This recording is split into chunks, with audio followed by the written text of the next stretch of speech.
kurangnya kepuasan atau rendahnya kepuasan terhadap pemerintah di bidang ini menunjukkan bahwa ada kekecewaan yang besar Gen Z terhadap pemerintahan Prabowo Gibran dalam setahun ini. Bagaimana pemerintah membuat harapan itu tetap ada sebenarnya. Dan inilah tadi yang Bro Aji sebutkan, pentingnya bagaimana pemerintah mengkomunikasikan apapun sebenarnya yang sedang terjadi. Pemerintah harusnya pede nih. Harus pede. Karena tingkat kesukaannya lumayan. Ya termasuk MBG ya, MBG 75,9. Jadi ini juga kemudian ya artinya pemerintah tidak perlu ragu, tidak perlu insecure. Insecure ya bahwa program ini jelek ya jelek ya. Program ini bagus, tapi memang ya implementasinya yang harus diperbaiki kan gitu. MBG kalau kita kritis melihatnya ini kan lebih banyak masalah sebetulnya. Apa karena banyak masalah itu jadi lebih famous atau bagaimana nih dibanding program ini? Ya jawaban singkatnya bisa jadi bro.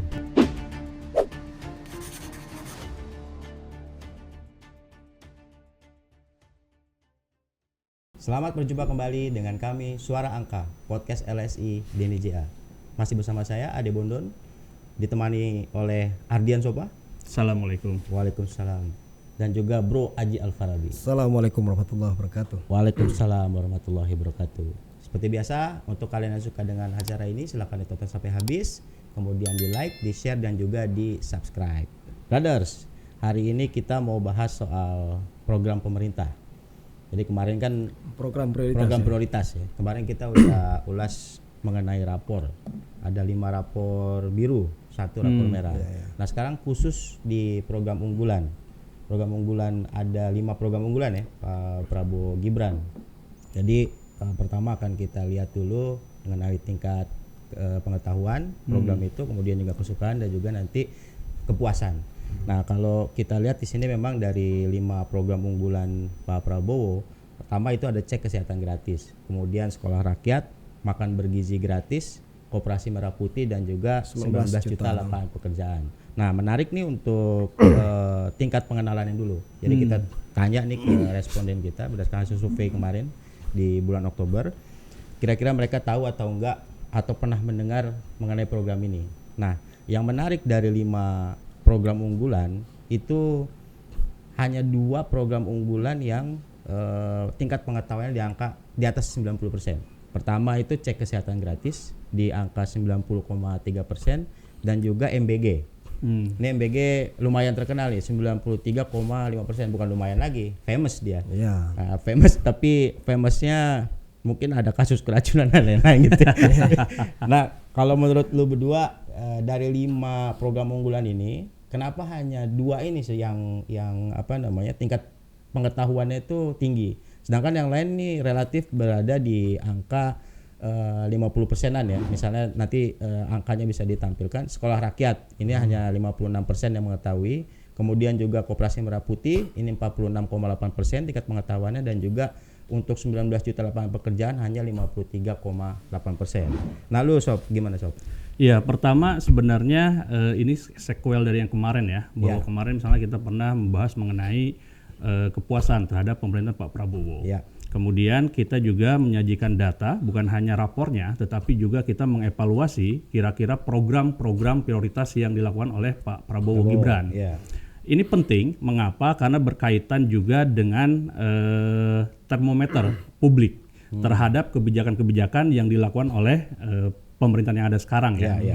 Karena kalau misalnya tanpa ada ukuran yang jelas, tentu juga pemerintah akan sulit menentukan apakah sudah mencapai titik yang optimal atau tidak. Apakah misalnya program ini positif diterima oleh masyarakat atau tidak. Nah, dalam rangka mengukur kinerja pemerintah, kita coba mengevaluasi program prioritas. Tentu sebenarnya banyak program yang dilakukan oleh Pak Prabowo. Tetapi kita coba menganalisa sekitar 5 ya yang prioritas. Karena ini jadi janji kampanye kan. Nah ini juga termasuk janji kampanye. Jadi selain misalnya ini program prioritas, ini juga janji kampanye yang memang publik juga menaruh perhatian yang besar terhadap program-program ini. Karena pemerintahan yang ada sekarang bukan hanya dinilai daripada gimmick-gimmick politik yang ada, tetapi juga tentu kinerjanya ya. Karena kalau misalnya pemerintah secara kinerja tidak baik, tentu juga akan bisa menjadi pertanyaan yang lebih luas pada akhirnya. Sehingga ini menjadi pit stop pertama oleh pemerintah Pak Prabowo sejauh mana sebenarnya program prioritas yang dilakukan itu efeknya terhadap masyarakat. Kebetulan udah 1 tahun ya. Sudah 1 tahun, jadi pit-stop pertama dari 5 pit-stop yang akan berjalan ya. Dan memang kalau dilihat dari angkanya menarik, karena memang tadi disebutkan oleh Bro Ade Bonbon ya. Bondon, ini terlihat bahwa dari 5 program prioritas itu ternyata yang menyentuh angka popularitas optimal atau famous tadi itu baru 2. Yaitu cek kesehatan gratis di angka 90%, kemudian juga MBG. makan bergizi gratis 93,5%. Jadi ini relatif, kalau misalnya 90% itu udah terkenal ya. Tetapi untuk 3 yang lainnya, sekolah rakyat, koperasi merah putih, 19 juta lapangan pekerjaan ini masih di bawah 60%, bahkan koperasi merah putih itu baru 46,8%. Ini penting untuk kita melihat karena ya sama seperti hukum demokrasi elektoral itu kan orang nggak mungkin pilih kalau misalnya dia nggak suka. Orang bisa menentukan suka atau tidak suka ketika dia juga mengetahui atau tidak. Sehingga evaluasi pertama, orang tahu nggak, aware nggak dengan program yang dicanangkan oleh pemerintah yang ada sekarang. Karena ini berhubungan juga dengan daya dukungan daripada publik. Bagaimana sebuah program akan berhasil ketika program itu juga ternyata tidak diketahui. Sebaliknya juga bahwa program yang diketahui itu juga nanti kita evaluasi terhadap kepuasannya ya. Jadi memang daripada tidak tahu, kemudian kita juga nilai mengenai kepuasannya, mengenai suka atau tidak suka. Jadi kalau suka tidak suka itu lebih kepada penilaian dia terhadap visi yang ada. Terhadap program ini menurut masyarakat seperti apa. Dan terbukti bahwa ternyata dari 5 program prioritas yang kita uji, hampir semuanya di atas 70%. Jadi di atas passing grade semua lah. Jadi bahkan cek kesehatan gratis 92,8, 19,8 juta pekerjaan itu juga mendapat apresiasi publik yang sangat tinggi di angka 90,1%. Kemudian yang lain-lain juga di atas 70%, sekolah rakyat 88, MBG 75,9, kemudian koperasi merah putih 72,7%. Tapi kan kita sebelum masuk ke tingkat kesukaan, ini kan kita bahas tingkat pengetahuannya ya. Kalau misalnya dari 5 program itu ternyata yang terkenal hanya 2 program, boleh dibilang yang famous kan 2 tadi ya, pengobatan gratis sama MBG. Nah berarti ini faktor utamanya komunikasi pemerintah dalam mengkampanyekan program ini sudah berjalan atau belum, atau apa ini penyebabnya ini kok masyarakat hanya lebih banyak tahu 2 program ini dibanding 3 yang lain gitu? Ya tentu kalau misalnya dilihat di sana berarti kan exposure daripada program-program ini itu juga terlihat kurang, terutama untuk yang masih di bawah 90%. Karena 2 program prioritas yang lain kan bisa mencapai 90%. Sehingga pertanyaannya kalau yang lain bisa, kenapa yang 2 ini tidak? Tentu yang lain-lain mendapatkan exposure yang luar biasa, misalnya daripada publik terhadap program-program ini. Tapi kayak sekolah rakyat, kemudian juga koperasi merah putih, padahal kan sebenarnya efek juga luar biasa sebenarnya kan. Karena terakhir 80.000 lebih koperasi merah putih sudah terbangun, tetapi ternyata dari data yang ada itu yang baru mendengar hanya sekitar 46,8%. Di bawah 50%. Sehingga ada kecurigaan apakah misalnya benar data yang kemarin 80.000 sudah terbentuk atau tidak.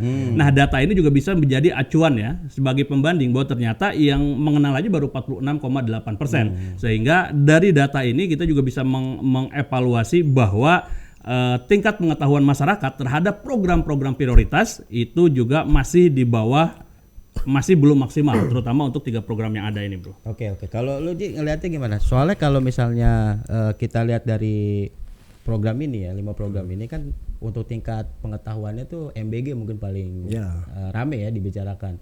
Nah tapi kan MBG kalau kita kritis melihatnya, ini kan lebih banyak masalah sebetulnya. Apa karena banyak masalah itu jadi lebih famous atau bagaimana nih dibanding program yang lain? Ya jawaban singkatnya bisa jadi bro. Ya itu satu. Tapi sebelum masuk ke situ, survei kita kemarin itu kan bukan hanya soal 5 ya total ya. 5 ya. Program prioritas ini ya. Ini kita sengaja jadi, emang kita ini. Ada sekitar lebih dari 10 ya program prioritas dari pemerintahan Prabowo Gibran. Yang kita uji dalam survei Oktober kemarin. Nah kebetulan kenapa 5 ini menjadi highlights, karena 5 ini adalah 5 program yang paling banyak bincangkan di publik ya, termasuk 5 program yang ketika kampanye sering disebut oleh Prabowo Gibran ya, termasuk soal MBG, kemudian soal lapangan kerja 19 juta lapangan kerja. Itu pertama. Yang kedua, kalau kita ini kita mau buat evaluasi pemerintahan dalam 1 tahun ini kan istilahnya dagingnya ini pemerintah ya, karena ini adalah program-program penting, programnya signaturenya pemerintah Prabowo Gibran ya, sehingga ini penting untuk kita lihat selama 1 tahun ini seperti apa evaluasi publiknya ya, karena kan mudah saja kalau kemudian program prioritas saja misalnya kemudian tingkat kepuasan, tingkat pengetahuan publik, tingkat kesukaan rendah, apalagi program yang lain, ya kan? Kan asumsinya adalah program prioritas itu adalah program yang kemudian menjadi prioritas pemerintah, signature-nya pemerintah. Nah, itu yang kedua. Yang ketiga, kalau kita lihat dari sisi tadi yang lo bilang soal kenapa beberapa program itu tingkat pengetahuannya lebih atau tingkat popularitasnya lebih baik dibanding program yang lain, terutama misalnya MBG sama kesehatan gratis. Ini kan namanya program kalau gratis itu pasti lebih gampang ada kata-kata gratis ada kata gratis kan. Berarti harusnya sekolah rakyat gratis juga ya. Makan bergizi gratis. Ini kan lebih cepat nangkapnya, memori publiknya lebih cepat menangkap program-program yang kemudian punya daya tarik secara secara misalnya mereka nggak perlu mengeluarkan biaya kan untuk bisa mendapatkan program itu ya. Jadi memang program ini sangat populis ya. Kemudian program ini juga bersifat langsung ke publik, ke masyarakat ya, karena kesehatan kemudian makan ya, itu kan sesuatu yang sifatnya sangat pokok ya. Jadi ini yang kemudian membuat program ini lebih populer dibanding 3 program yang lain ya. Jadi wajar saja, tapi ini kan bukan hanya sekedar angka ya. Angka ini kemudian menunjukkan juga bahwa ada evaluasi yang harus dilakukan oleh pemerintah terkait dengan kemampuan mereka mengkomunikasikan program-program prioritas ya. Memang program yang lain juga penting, misalnya sekolah rakyat, kemudian koperasi merah putih, 19 juta lapangan kerja juga penting, tapi kalau dari sisi tingkat pengetahuan yang di bawah 60%, ini menunjukkan bahwa program ini belum optimal dikomunikasikan ke publik. Jadi jangan sampai kemudian publik belum mengetahui apa yang kemudian dilakukan oleh pemerintah terkait dengan program-program ini. Untuk apa misalnya, sasarannya seperti apa, itu memang harus menjadi evaluasi dari hasil survei yang kita lakukan ya. Oke. Tadi lu udah masuk ke tingkat ini ya Sob ya, ke soal kesukaan ya. Jadi ini kita langsung masuk ke situ aja. Kalau dari mereka yang tahu tadi, kalau di survei kita kan seperti itu, yang tahu kemudian ditanya mengenai tingkat kesukaan. Nah ini menarik juga nih, dari 5 program unggulan ini untuk tingkat kesukaan atau dinilai sangat bermanfaat ini cukup tinggi nilainya. Jadi kalau kita lihat di sini cek kesehatan gratis, tingkat kesukaannya 92,8%. Kemudian sekolah rakyat 88%, MBG 75,9%, koperasi merah putih 72,7%, dan 19 juta lapangan pekerjaan. Ini tingkat kesukaan ini paling 90,1%. Nah berarti kan ini kalau kita lihat dari tingkat kesukaan ini, berarti masyarakat ini setuju sama program pemerintah karena dinilai mungkin bermanfaat buat mereka ya. Nah kalau lu ngelihatnya seperti apa nih, tingkat kesukaannya tinggi, program ini seperti apa? Ya, pertama memang dari 5 program prioritas yang kita uji, meskipun tadi sebenarnya ada 10 lah ya, 10 lebih ya program prioritas, ini terlihat bahwa yang paling tinggi cek kesehatan gratis dan 19 juta lapangan pekerjaan, yang memang ini sebenarnya tidak menyasar ke semua pemilih yang ada di Indonesia misalnya kan. Kita tahu bahwa cek kesehatan gratis memang ini gratis dan disebar luas seperti itu, tetapi juga ini BPJS kan maksudnya ya. Kenapa? Cek kesehatan gratis ini kan juga BPJS itu kan. Ada BPJS termasuk juga yang cek kesehatan gratis yang ketika kita ulang tahun kita bisa medical check up katanya. Oh beda ya berarti. Nah ini memang ketika kita tanyakan ke publik, itu memang publik kita berikan kebebasan untuk mengartikan apakah dia menerima cek kesehatan gratis atau tidak. Intinya publik melihat bahwa ini programnya bagus sebetulnya. Betul, jadi diangkat 92,8%. Nah menarik juga ketika kita coba bandingkan dengan nilai kebermanfaatan makan bergizi gratis. Karena kalau misalnya tadi cek kesehatan gratis 92,8%, ini ternyata MBG itu di angka menurut publik 75,9%. Nah, apakah ini terkait juga dengan tadi yang Bro Ade sebutkan bahwa banyak masalah-masalah yang terjadi di lapangan sehingga nilai kebermanfaatan pada akhirnya turun. Itu bisa jadi satu. Atau yang kedua, pemerintah juga belum mengkomunikasikan tujuan besar, visi besar daripada MBG ini. Jadi secara visi besar kan sebenarnya membangun sumber daya manusia yang memang kita berharap 10-20 tahun ke depan sebenarnya. Indonesia emas dan sebagainya. Tetapi terlihat dari sini di angka 75,9% berarti sebenarnya ada sesuatu yang belum diterima oleh masyarakat terhadap program MBG ini. Padahal pengetahuannya tinggi tadi. Pengetahuannya tinggi 93,5%. Tetapi secara dinilai suka atau tidaknya bermanfaat buat masyarakat ternyata termasuk yang relatif juga dari 5 ini dia urutan ke-4. Rata-rata air lah. Rata-rata air di urutan ke-4. Dia hanya menang daripada Koperasi Merah Putih. Dan kalau dilihat dari ini berarti kan sebenarnya ada sesuatu yang belum tersampaikan ke masyarakat mengenai program jangka panjang, visi besar daripada pemerintahan yang ada sekarang ini. Karena kalau misalnya kayak 19 juta lapangan pekerjaan itu kan di angka yang optimal juga buat masyarakat 90,1%. Sehingga masyarakat merasa bahwa oh iya ketika ada program ini dia bisa langsung mendapatkan manfaatnya yang luar biasa misalnya kan. Kemudian cek kesehatan gratis juga sama bahwa dia ketika ikut program ini dia mendapatkan manfaat benefit secara langsung. Tetapi untuk MBG dan Koperasi Merah Putih ini ternyata ada lag di angka sekitar 75-an aja. Sehingga PR pemerintah itu juga bertambah. Jadi di satu sisi tadi mengkomunikasikan program-program prioritas yang ada sehingga bisa mencapai angka 90% misalnya.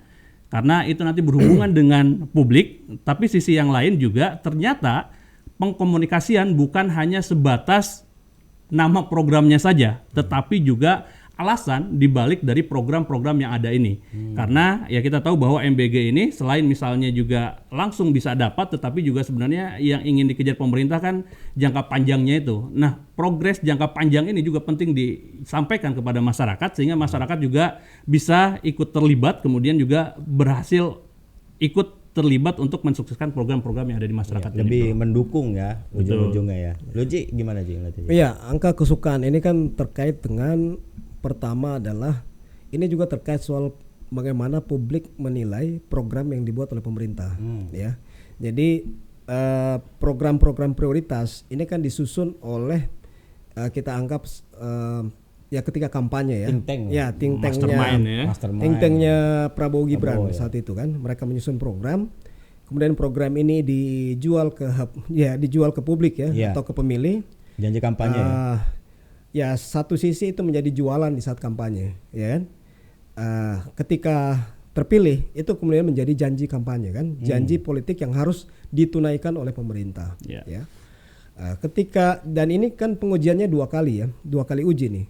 Uji pertama adalah ketika kampanye, ketika kemudian mereka dipilih, artinya bahwa program-program yang mereka tawarkan itu punya daya tarik ke pemilih, sehingga pemilih ingin memilih mereka, walaupun kita tahu bahwa dalam perilaku memilih, orang memilih itu faktornya banyak, bukan hanya soal program bahkan kalau kita survei program atau isu itu kan di nomor sekian tuh faktor figur sosok lebih utama atau sosok Tapi itu yang pertama. Yang kedua adalah ketika program ini ditunaikan atau dijalankan, kita akan melihat bagaimana respon publik. Angka kesukaan itu menunjukkan 2 hal kalau gue melihat. Pertama adalah seberapa setuju publik terhadap program itu Artinya bahwa semakin suka publik terhadap program prioritas itu menunjukkan bahwa persetujuan publik terhadap program yang disusun oleh presiden terpilih. Yang kedua adalah dia juga menunjukkan legitimasi awal. Kesukaan itu menunjukkan legitimasi bahwa program ini mendapat legitimasi publik. Jadi bahasa lainnya adalah pemerintah atau presiden dan pemerintah tidak perlu ragu untuk melaksanakan program ini karena program ini dicintai, disukai oleh masyarakat gitu. Misalnya kita lihat angkanya berarti kan ada dua program tuh yang paling disukai kan. Pertama adalah cek kesehatan gratis, yang kedua 19 juta lapangan kerja. Itu angkanya 92,8% sama 90,1. Kalau cek kesehatan gratis ini kan memang sudah berjalan bahkan dari pemerintahan sebelumnya dalam bentuk bahkan dalam bentuk pelayanan kesehatan ya, misalnya BPJS dan lain-lain. Ya memang ini ditambah sama tadi yang disampaikan Bro Sopa. Soal ketika ulang tahun misalnya dikasih gratis untuk cek kesehatan, general check up ya ke fasilitas kesehatan. Kemudian 19 juta lapangan kerja, ini angka kesukaannya 90,1. Ini bisa dibayangkan kalau program ini berjalan, ini kredit yang sangat besar terhadap pemerintah Prabowo Gibran kalau kemudian program ini bisa dijalankan, karena tingkat kesukaannya besar dan legitimasinya ada ya, karena kesukaan itu menunjukkan tingkat legitimasi. Terkait dengan MBG, Koperasi Merah Putih, Sekolah Rakyat, walaupun angkanya lebih kecil dibanding cek kesehatan gratis maupun 19 juta lapangan kerja, namun kita lihat bahwa tingkat kesukaannya di atas 70 ya. Ya MBG memang ada kontroversi lah ya, karena mungkin sebagian publik ingin bukan dalam bentuk makanan yang dikasih, tapi dalam bentuk bantuan langsung tunai, misalnya uang yang dikasih dan lain-lain ya. Jadi tapi angka 75%, 75,9% ini menunjukkan bahwa program ini juga disukai ya. Ini kita belum ngomong soal kepuasan ya. Ini baru tingkat bagaimana kemudian angka ini apa makna angka ini terhadap program yang dibuat oleh pemerintah. Berarti pemerintah harusnya pede nih. Harus pede karena tingkat kesukaannya lumayan ya. Termasuk MBG ya, MBG 75,9. Jadi ini juga kemudian ya, artinya pemerintah tidak perlu ragu, tidak perlu insecure ya bahwa program ini jelek ya. Program ini bagus, tapi memang ya implementasinya yang harus diperbaiki kan itu. Oke. Nah terkait dengan implementasi, kalau tadi Sopa kan udah bilang kalau hukum besinya ini orang tahu dulu, kemudian suka dan juga puas. Berarti kan kalau ngomong soal implementasi ini berkaitan dengan tingkat kepuasan nih. Nah kita masuk ke tingkat kepuasan. Jadi tadi kalau udah kita bahas popularitas, kemudian kesukaan terhadap program ini sekarang kita lihat tingkat kepuasannya. Berarti kan kepuasan ini berpengaruh terhadap mungkin orang yang sudah tahu dan juga mengalami itu ya misalnya. Nah kalau untuk cek kesehatan gratis di tingkat kepuasannya di angka 79,8%. Oke lah ini kan cukup tinggi lah. Kemudian sekolah rakyat ini agak di bawah nih 61,4%. Nah MBG yang menarik tadi kalau dari tingkat pengetahuannya tinggi, kesukaannya turun, tingkat kepuasannya di angka 53,8%. Jadi makin turun lagi nih dia nih. Kemudian untuk Koperasi Merah Putih, ini memang dari tingkat pengetahuan sampai ke tingkat kepuasan ini di angka 44,6%. Ini memang orang masih banyak yang belum tahu, apalagi puas gitu ya. Nah, yang menarik ini 19 juta lapangan pekerjaan nih. Padahal 90,1% masyarakat ini menilai ini program bagus. Memang betul setelah ada lapangan pekerjaan kan berarti ya aman lah hidup gitu kan, karena udah dapat pekerjaan. Tapi ternyata kalau kita ukur tingkat kepuasan terhadap program ini hanya di angka 21,8%. Nah ini bagaimana nih Ji sebetulnya Ji yang lu lihat Ji? Iya, ringkasnya kita bisa katakan bahwa ada 3 rapor merah, 3 rapor biru, 2 rapor merah. Ya. Jadi 3 rapor merah. Udah bagi rapor lagi sekarang khusus program prioritas ya. Ya kalau kemarin kan persepsi umum terhadap pemerintahan. Jadi ada 5 rapor biru, 1 rapor merah ya. Nah, kalau sekarang terkait program prioritas khusus 5 ini ya, karena sebetulnya program prioritas ini kan kurang lebih sekitar lebih dari 10 ya, kalau 12 kemarin kita list itu ya, 12 program. Jadi ini 5 ini ya tadi sekali lagi bahwa ini karena ini adalah etalasenya pemerintah, karena program yang sering disebut saat kampanye maupun setelah dilantik ya. Jadi dari 5 program ini 3 rapor biru itu adalah cek kesehatan gratis, sekolah rakyat dan MBG. Nah, ini MBG, khusus MBG ini sebetulnya dia angkanya naik ini ya. Karena waktu survei kita sebelumnya bulan Juni itu tingkat kepuasan kan di bawah 50% waktu itu ya. Jadi ini sebetulnya ada perbaikan. Tingkat kepuasan publik artinya dalam tempo kurang lebih Juni ke Oktober ya, 4-5 bulan itu ada perbaikan. Kenaikan kepuasan publik terhadap program MBG. Terlepas dari secara real praktis di lapangan ini masih banyak persoalan di lapangan ya, termasuk soal keracunan kan masih terjadi ya. Kemudian 2 rapor merah adalah Koperasi Merah Putih dan 19 juta lapangan kerja ya. Ya kalau ini juga kita harus pahami pertama secara objektif kalau kita lihat data memang Koperasi Merah Putih ini kan tingkat pengetahuan juga masih kecil ya, 46,8% ya. Tapi memang tingkat kepuasannya juga di bawah 50% ya. Memang ada problem pengenalan juga, artinya memang kalau kemudian tingkat pengenalan sama, memang cukup fair untuk kita menilai. Ini kan memang tingkat pengenalannya berbeda ya. Tapi catatannya dari angka ini adalah memang masih minus ya. Padahal angka kata Sopa kepuasan. tadi udah ada 80 juta ya Sob. Iya, itu yang kemudian 80.000 yang kemudian diklaim oleh pemerintah. Sebenarnya ada apa enggak tuh kalau gitu? Artinya gini, Bro. Ah, Memang tingkat kepuasan terhadap program ini kita kan nggak ngukur dari mereka yang menerima manfaat ya. Bukan penerima manfaat yang kita ukur. Yang kita ukur adalah persepsi publik secara umum. Ya. Mungkin secara umum publik juga banyak yang tidak mengetahui secara detail apa yang dinamakan Koperasi Merah Putih, ya kan? Nah, kemudian begitupun misalnya sekolah rakyat. Lu tahu nggak beda sekolah rakyat sama sekolah Garuda? nggak tahu gua. Iya. Emang ada? Iya, kan ada sekolah rakyat, ada sekolah Garuda. Sekolah Garuda kan juga masuk program prioritas pemerintah. Kalau sekolah Garuda itu sekolah unggulan ya, yang dibuat oleh pemerintah. Kalau sekolah rakyat ini lebih fokus ke masyarakat kelas menengah bawah, ya, yang teritorinya juga biasanya di daerah-daerah 3T ya. Nah, jadi Mantap. ada perbedaan juga itu sebenarnya dari sisi Tapi program. kayaknya masyarakat menyamakan aja ya. Pokoknya sekolah yang baru dibentuk oleh pemerintah itu namanya sekolah rakyat. Ya, Even belum misalnya lagi- ternyata itu bukan sekolah rakyat tapi sekolah Garuda misalnya.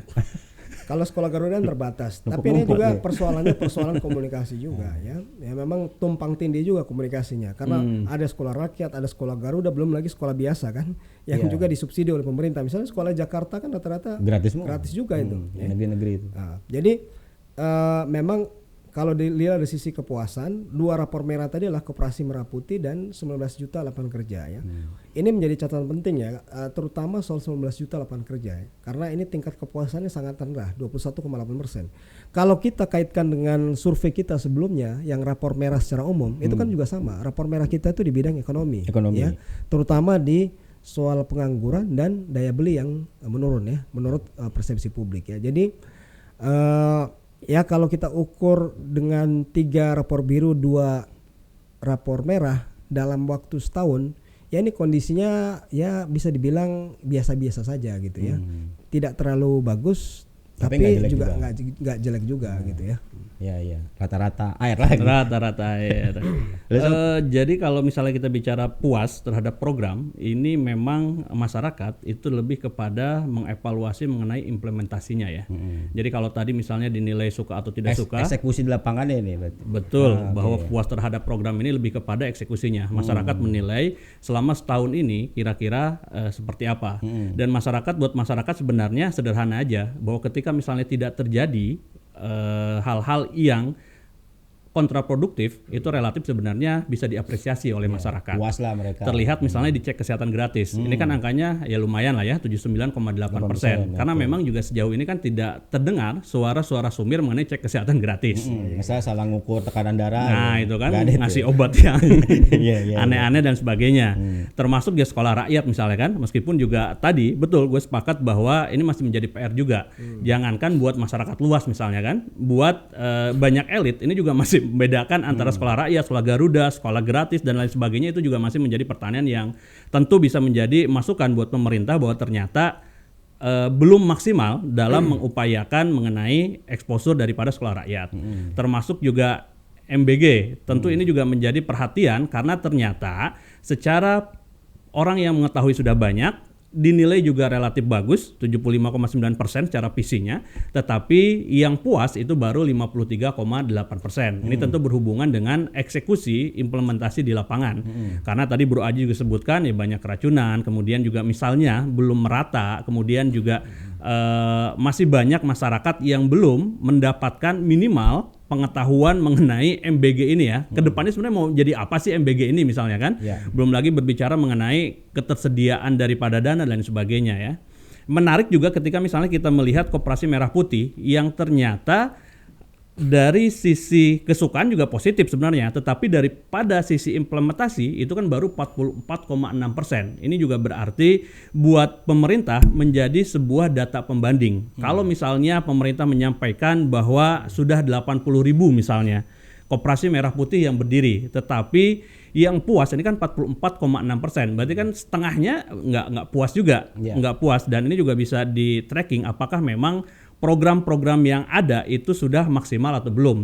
Dilihat daripada publik yang mengevaluasi ini ternyata juga masih belum mencapai harapan ya, karena masih di bawah 50%. Termasuk juga ini yang paling sumir, 19 juta lapangan pekerjaan itu baru 21,8%. Ya. Padahal kalau misalnya kita lihat ini menjadi penggerak utama ya, bahwa ketika misalnya masyarakat mendapatkan lapangan pekerjaan tentu juga akan berefek terhadap yang lain-lain.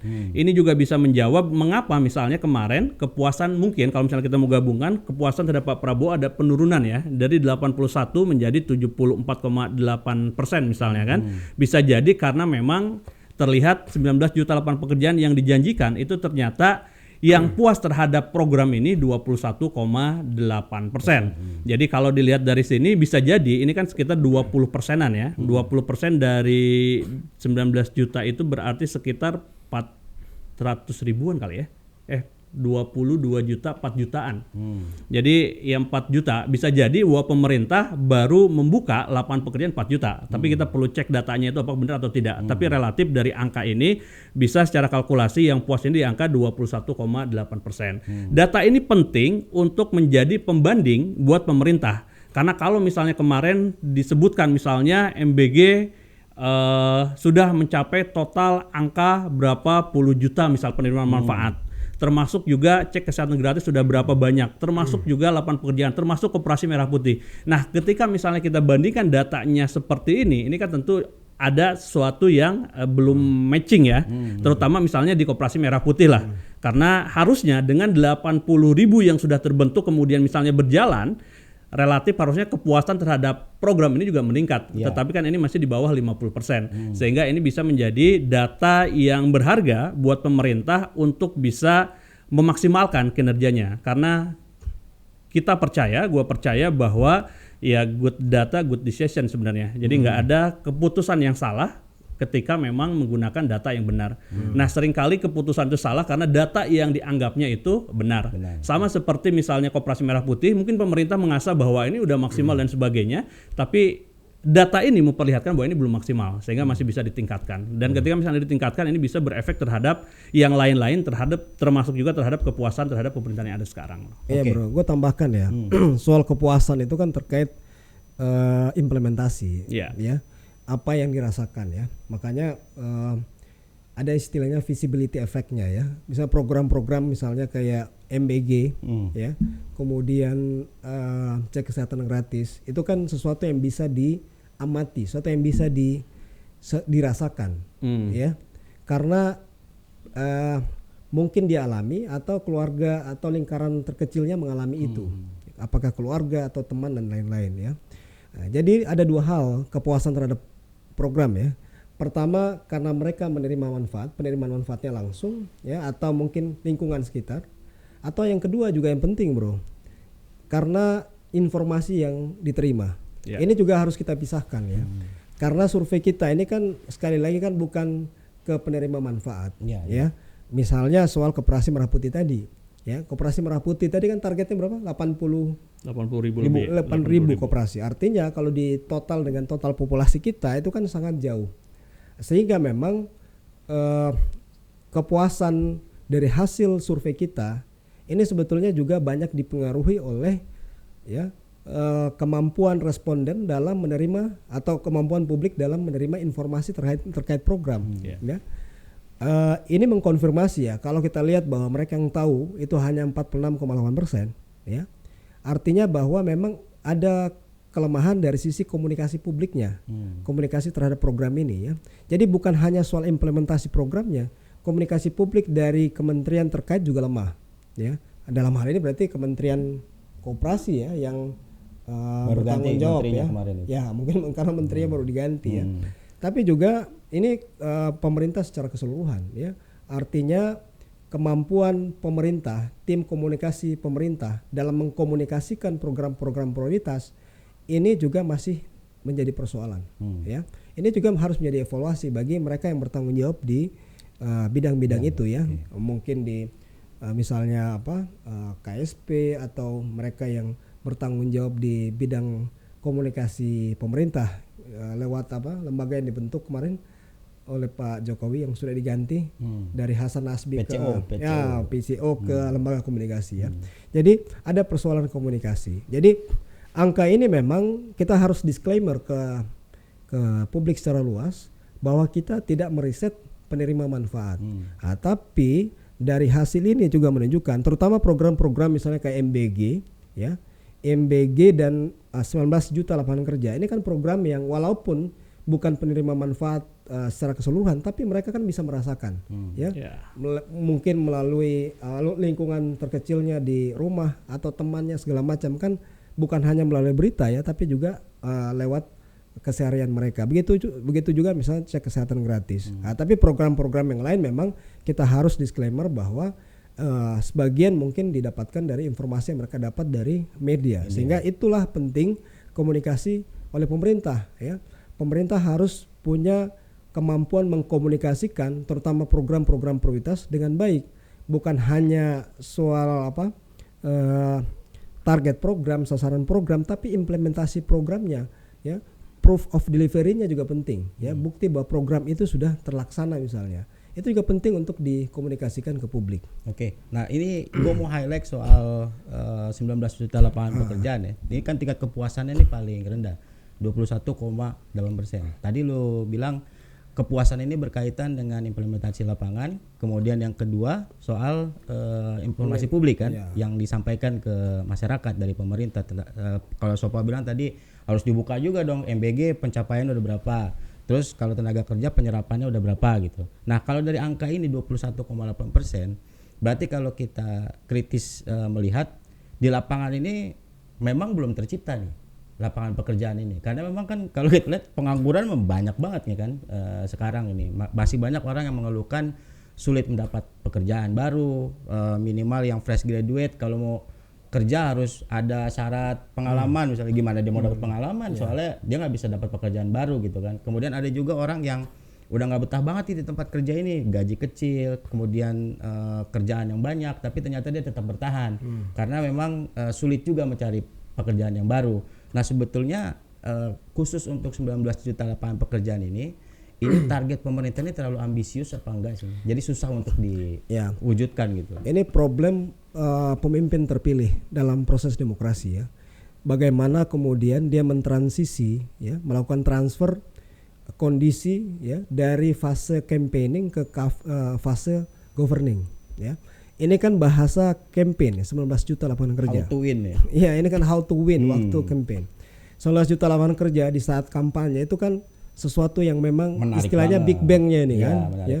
Ini menjadi daya tarik pemilih secara umum dengan angka 19 juta lapangan kerja. Tapi dalam realisasi setelah memimpin atau fase governingnya, ini kan PR-nya di situ. Bagaimana kemudian pemerintah bisa meyakinkan publik 19 juta lapangan kerja itu datangnya dari mana gitu kan. Karena ini kan bukan kayak membangun pabrik yang isinya 19 juta orang kan gitu ya. Bukan terorjong. Tapi ini kan ini kan hasil dari semua upaya atau semua kebijakan pemerintah.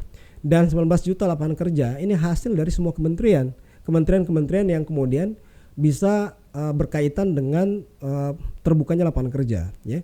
Jadi bukan hanya Menteri Tenaga Kerja aja, tapi kan di situ ada misalnya bagaimana kemudian kinerja di Kementerian Pertanian ya dalam membuka misalnya lapangan kerja di bidang pertanian ya, support terhadap petani, lahan dan lain-lain, investasi ya. Kemudian Kementerian Pariwisata misalnya ya, bagaimana kemudian mengelola destinasi-destinasi wisata kita sehingga itu bisa mendatangkan turis, membuka lapangan kerja dan lain-lain. Nah, inilah yang kalau kita lihat ya, dan kita harus akui, kita harus menyatakan secara jujur selama 1 tahun pemerintahan Prabowo Gibran ini terlihat bahwa pemerintah Prabowo Gibran itu hampir tidak pernah berbicara tentang 19 juta lapangan kerja. Ya.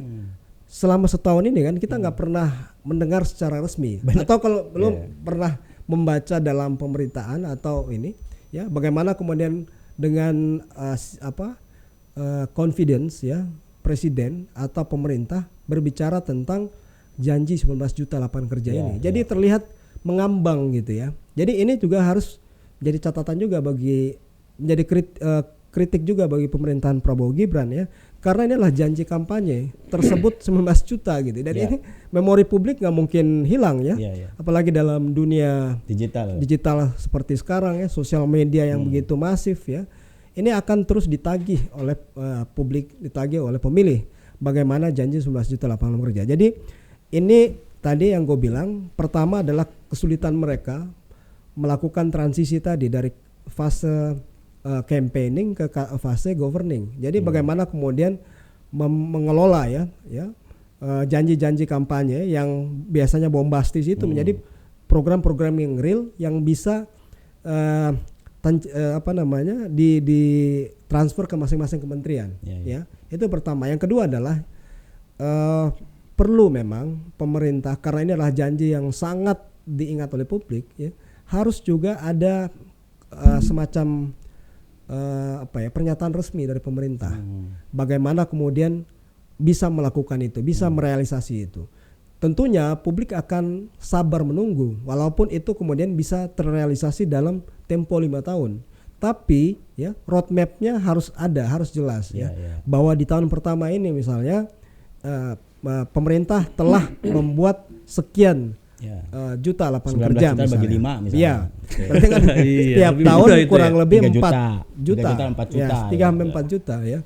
Tapi kan roadmapnya ada gitu. Jadi publik juga yakin ya. Jangan cuma publik juga percaya sorga gitu, ya. Ansor-ansor. Ya, karena sudah lewat setahun nih bro. Ya. Setahun ini fase bulan madu udah selesai. Ini fase menagih janji nih ya. Jadi udah selesai itu fase publik terpesona dengan gaya pidato ya, atau komunikasi yang sifatnya bombastis itu ya. Mereka menunggu bukti-bukti konkret yang bisa dirasakan. Dan 19 soal lapangan kerja ini adalah PR yang sangat besar bagi pemerintah Prabowo Gibran, dan ini juga sebetulnya menjadi tema kampanye waktu pemilu 2024 ya. Prabowo Gibran selalu bicara soal ekonomi ya, dan publik waktu itu kalau kita lihat dari survei teriyakini memang bahwa calon Prabowo Gibran adalah kandidat yang punya konsepsi ekonomi yang kuat. Lu Sob, gimana Sob? Ini emang susah diwujudkan atau seperti apa nih 19 juta lapangan pekerjaannya? Kayaknya pertama bahwa mereka men-state 19 juta lapangan pekerjaan tentu juga dengan perhitungan-perhitungan. Karena nggak mungkin misalnya harusnya. Dan kalau misalnya ini dalam artian ini bergerak, yang lain-lain juga sesuai dengan jalur, harusnya sih sebenarnya 19 juta lapangan pekerjaan bukan hal yang sulit. Mengapa? Karena pertama misalnya Koperasi Merah Putih itu kan 80.000 yang sudah berdiri. Kali misalnya satu koperasi itu katakanlah 5. Yang menjadi pengurus misalnya 100. Oh banyak loh. Banyak, koperasi itu kan besar dan dia basisnya kan per desa ya sebenarnya kan. Harus buat pengurus doang duitnya itu. Pengurus, karena kalau koperasi itu kan setiap anggota itu menjadi pengurus juga kan, berhak menjadi rapat anggota tahunan misalnya kan, mendapatkan manfaat juga. Biasanya lo punya koperasi juga tertarik. Tapi minimal kalau misalnya koperasi ini jalan 80.000 misalnya, dikali katakanlah tadi minimal 10, itu kan berarti sudah 800.000. Kalau misalnya 100, kalau orang baru kan sudah menjadi 8 juta. Berarti kan dari 8 juta 19 juta itu kan tinggal sepertiganya, lebih bahkan daripada sepertiganya dari Koperasi Merah Putih saja. Kalau itu orang baru ya, belum kalau MBG. Kalau orang lama juga belum aja. MBG. Kalau yang lama berarti kan dia bisa membuka lapangan pekerjaan yang baru, bro. Karena koperasi itu kan sebenarnya unit ekonomi untuk menggerakkan kehidupan perekonomian. Jadi ketika misalnya orang tuanya bekerja di koperasi, tentu juga dia melibatkan keluarga dan sebagainya misalnya kan, karena memang barang renteng. Belum tadi Bro Adi sebutkan MBG juga. Kalau misalnya ini maksimal, ini kan juga membuka lapangan pekerjaan. Tapi masalahnya itu ternyata kan nggak sesimpel itu, complicated ketika kita turun ke masalah implementasi. Belum lagi misalnya bukan masalah, tapi program Danantara misalnya, dia menghimpun begitu banyak keuangan yang ini bisa menjadi sumber investasi untuk bisa menggerakkan kehidupan ekonomi rakyat misalnya. Kalau misalnya ini berjalan dengan maksimal, bukan hanya dibelikan obligasi misalnya, seperti yang ada sekarang ini, ya nggak berefek. Tapi kalau misalnya dia turun menjadi uang perputaran yang ada di masyarakat, tentu bisa mencapai angka 19 juta lapangan pekerjaan yang ada. Belum lagi program-program pemerintah yang lain. Belum lagi misalnya sekarang ini kan kalau misalnya kita lihat kementerian sangat banyak ya, 43 kementerian sebenarnya kan. Kalau misalnya dari 43 kementerian ini kita ya istilahnya sedikit-sedikit kita masuk menjadi lapangan pekerjaan, program-programnya itu menjadi sebuah lapangan pekerjaan, kan tentu bisa menambah angka 19 juta lapangan pekerjaan. Tetapi itu kan secara idealnya ya.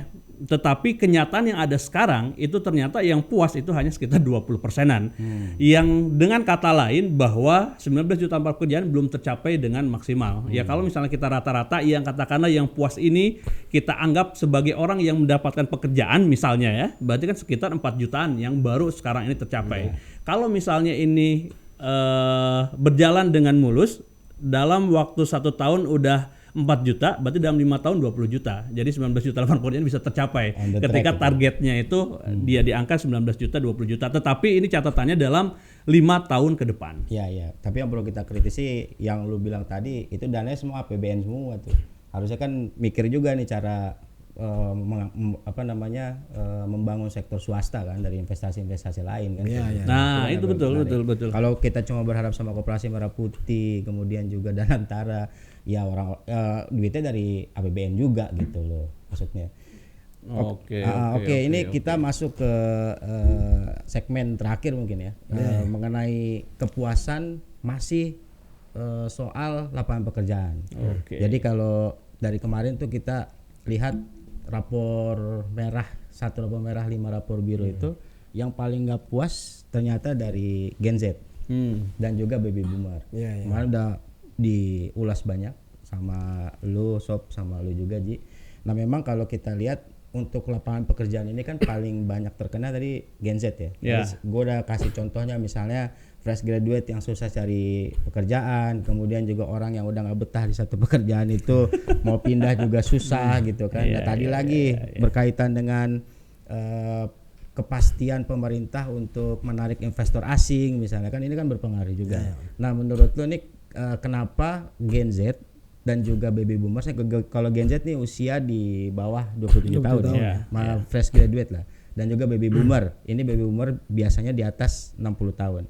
Ini jadi segmen yang paling tidak puas untuk 19 juta lapangan pekerjaan, sekitar di bawah 20% tingkat kepuasan. Nah kalau lu deh Sob, gimana Sob melihatnya Sob? Ya pertama tadi angkanya hanya 17 ya. Jadi ternyata ketika misalnya kita bedah dari angka 20%-an tadi, ketika misalnya kita dari sisi umur itu ternyata yang di bawah 20 itu betul bahwa Gen Z dan juga baby boomer dia di angka 17-an aja. Tetapi yang milenial sama generasi X itu memang di atas 20, tepatnya 23 sama 24. Ini terlihat bahwa memang yang merasakan ketidakpuasan paling besar itu ternyata ya Gen Z. Tentu kalau misalnya kita lihat umur-umur 27 tahun itu kan berarti orang baru tadi fresh graduate misalnya, baru lulus, atau orang yang sudah kerja pun masih mencari kestabilan ya. Apalagi di zaman sekarang ini ya susah. Pertama susah mencari kerja, yang kedua ketika misalnya pun sudah kerja, dia belum bisa secara settle. Settle ini misalnya bahwa pengeluaran dia itu bisa tercover daripada penghasilan dia sendiri. Dan Gen Z ya tipologinya seperti itu. Ini menandakan bahwa susah lapangan pekerjaan itu benar-benar dirasakan bukan hanya oleh yang sudah bekerja misalnya, tapi juga terlebih yang belum bekerja. Dan kalau misalnya kita lihat data yang ada sekarang ini, bahwa ternyata menarik juga karena ternyata pengangguran itu lebih banyak diterima atau berada di kalangan orang yang berpendidikan sarjana bro. Ini juga menarik. Jadi ternyata ketika misalnya kita bedah data itu yang susah mencari lapangan pekerjaan malah sarjana. Justru yang sarjana ya? Sarjana, karena mungkin juga dia secara salary misalnya, secara penuntutan hak dan sebagainya juga lebih tinggi dibandingkan dengan yang lain-lain. Itu satu. Kemudian yang kedua, kalau dilihat daripada yang ada sekarang ini kan baby boomer. Tentu ini berkaitan juga dengan orang tua ya, karena di atas 60 tahun. Yang tentu bisa jadi dia sudah memasuki masa pensiun, kemudian dia juga melihat kesulitan daripada anaknya yang mungkin tiap hari dia ngelihat di rumah karena nggak kerja, kemudian dia juga stres sendiri, apalagi ya tabungan-tabungan dia juga udah semakin menipis kan, sehingga memang dia yang paling terdampak tidak puas terhadap 19 juta lapangan pekerjaan. Ini lagi-lagi menandakan bahwa memang program 19 juta lapangan pekerjaan itu belum bisa dikatakan maksimal atau bahkan belum bisa dikatakan memuaskan masyarakat karena baru di angka 20%-an. Uji gimana Ji? Ya, pertama kita mulai dari data ya. Jadi tadi ada 17,2% Gen Z dan baby boomers yang kurang puas dengan kinerja pemerintah, terutama program 19 juta lapangan pekerjaan. Di sisi lain kita lihat data, itu ada 10 juta anak muda itu tidak bekerja. Ini data ya. 10 juta. Kemudian ada 22,3% usia 15 sampai 24 tahun itu yang menganggur. Jadi memang ini juga usia Gen Z ini. Nah, jadi kalau kita lihat memang pertama ini mungkin ada kaitan dengan ketika kita membahas soal kepuasan publik terhadap approval rating pemerintah ya di podcast sebelumnya atau di rilis kita sebelumnya ya, bahwa memang Gen Z ini sekali lagi adalah generasi yang lahir dalam ekosistem digital ya. Jadi mereka cepat sekali mampu melakukan eksplorasi informasi secara mandiri, independen ya. Sehingga mereka bisa menilai apa yang kemudian telah dilakukan oleh pemerintah selama setahun ini, terutama terkait dengan program-program yang khusus untuk mereka gitu, ya. Karena ya mereka sendiri adalah generasi yang rentan ya. Jadi ini dua generasi yang rentan nih sebetulnya. Gen Z sama Gen baby boomers ini. Ini generasi ujung dua-duanya nih, ujung bawah sama ujung atas ini ya. Ini generasi yang rentan yang kita lihat ternyata uniknya tingkat kepuasan mereka terhadap lapangan kerja itu sama-sama rendah dibanding dua generasi yang lain ya. Nah, ini kita bisa membaca bahwa artinya selama 1 tahun ya pemerintah Prabowo Gibran ya, sentimen mereka ya, program mereka yang kemudian bisa menguatkan sentimen mereka di Gen Z itu kurang, atau bisa kita katakan ya gagal lah ya untuk bisa kemudian menarik keyakinan generasi Gen Z ya. Ya sekali lagi bahwa Gen Z mereka dihadapkan dengan kenyataan bahwa sulit mencari kerja ya, karena kerja makin susah sekarang. Kemudian ruang digital pun belum dibuka secara luas oleh pemerintah. Ini juga satu PR bagi pemerintah ya, bahwa memang kita diyakinkan bahwa perkembangan digital, AI dan lain-lain ya, itu sebetulnya di sisi lain walaupun ini bisa juga mengancam ya. Karena belum lebih banyak terbukti bahwa ini mengurangi lapangan kerja untuk saat ini ya.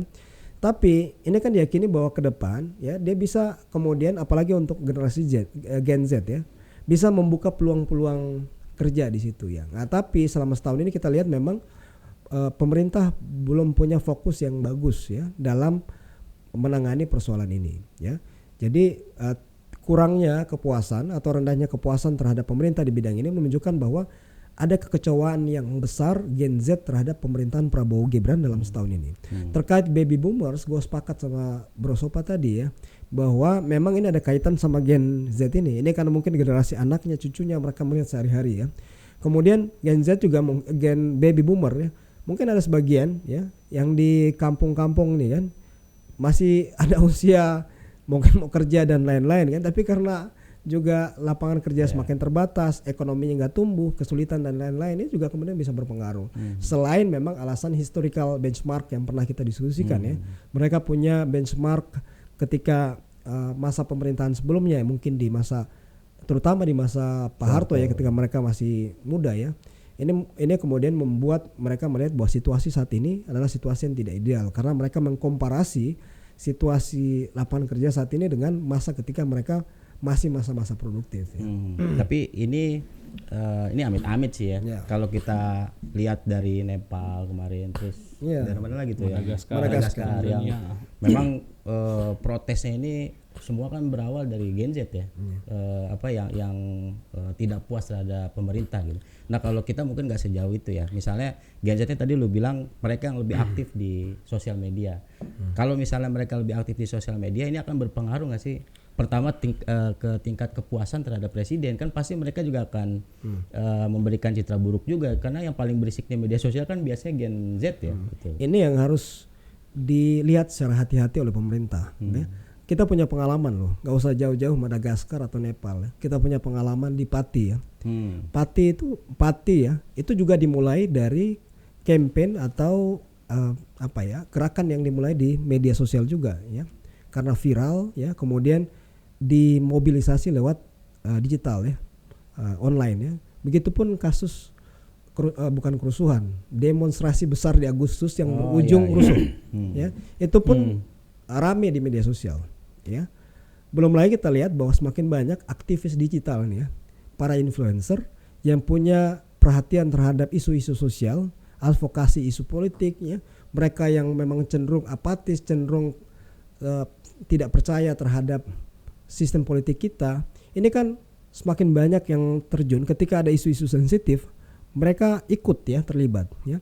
Fenomena ini harus diantisipasi. Kalau semakin banyak kelompok ini nanti kecewa terhadap pemerintah ya, dan merasa bahwa terutama di bidang ekonomi ya, kecewaan di bidang ekonomi yang begitu kuat ya, kemudian tekanan ekonomi ya dan lain-lain, kemudian situasi politik juga tidak kondusif.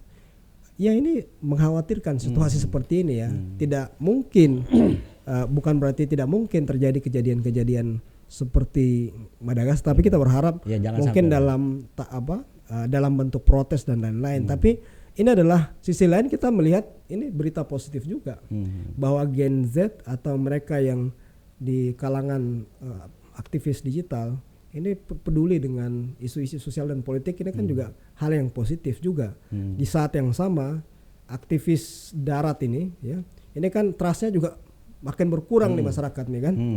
Ya. Makin banyak dapat kue.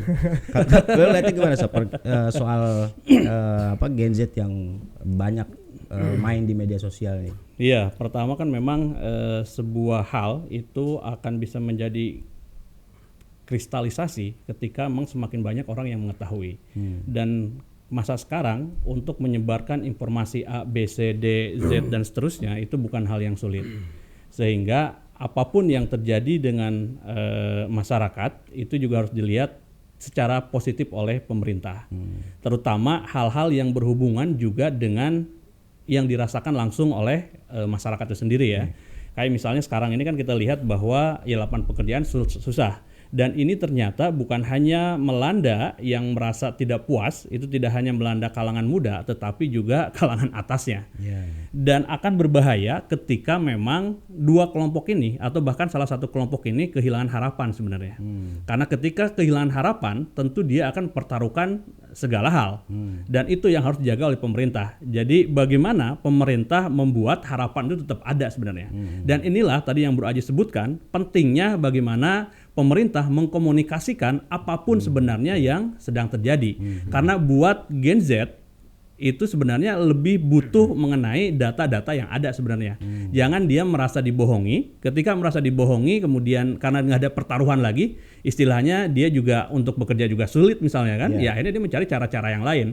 Sehingga ketika misalnya harapan itu tidak tersampaikan kepada mereka, nah itu yang berbahaya. Sehingga perlu juga pemerintah itu menyampaikan ya kalau misalnya ada kesuksesan ya kesuksesan itu disampaikan juga. Termasuk juga ketika misalnya ada MBG, bahwa MBG ini pentingnya untuk apa sih, itu juga harus disampaikan ke masyarakat sehingga Gen Z bisa merasa bahwa oke, sekarang kita masih susah tetapi ada peluang harapan di ujung sana. Yang itu harus dipertahankan karena ketika misalnya itu nggak ada, dia curhat kepada bapaknya misalnya, bapaknya juga merasakan hal yang sama. Ya ini susah juga. Nah ketika ini bergabung, ini menjadi sebuah kekuatan yang luar biasa dan tidak akan bisa dibendung oleh siapapun sebenarnya. Sama seperti Voltaire bilang kan, bahwa ide yang datang pada saatnya itu lebih besar daripada apapun. Nah jangan sampai ide-ide yang ketidak ada harapan buat dua generasi ini memuncak dan tidak ada jawaban dari pemerintah.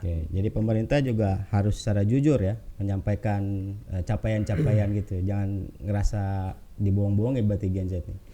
Betul. Ada yang bilang kan kayak di persidangan Amerika nih, tell the truth, nothing but the truth. Oke, kita menarik ya pembicaraan kali ini. Nanti di episode berikutnya kita bahas lagi soal kita masih punya banyak data survei yang bisa kita kupas. Ya mudah-mudahan pemerintah jangan cuma sekedar janji kampanye ya, tapi juga bisa mewujudkan semua janji kampanye sehingga masyarakat ini bisa merasakan manfaatnya. Oke, kita tutup dengan pantun.